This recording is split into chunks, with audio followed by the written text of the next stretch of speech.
Carmody, a religious fanatic, begins preaching about an impending Armageddon and how this is Judgment Day, brought upon them by God, which scares the children in the store. Annoyed by her arrogance, Amanda Dunfree, a teacher, steps up and slaps Mrs. Carmody to stop her from talking further nonsense.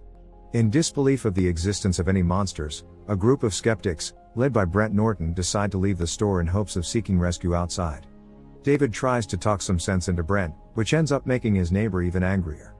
Hoping to be able to obtain some weapons, one of the town locals volunteers to go out and try to retrieve a shotgun from Ambrose's truck. In order to find out how far he will manage to go, they decide to tie a rope around his waist. As the group walks into the mist, the rope starts to be pulled rapidly for some moments, before it stops completely. With silence and fear filling the room, David starts pulling the rope back inch by inch, already expecting the worst. At one moment, blood started appearing on the other side of the rope, revealing at its very end merely the lower part of the biker's body.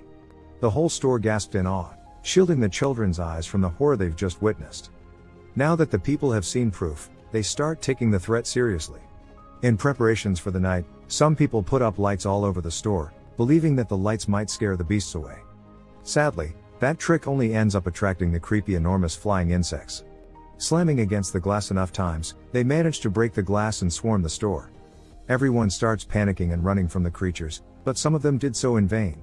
One of the wasp-like creatures flew directly into the store clerk Sally, stinging her in her neck.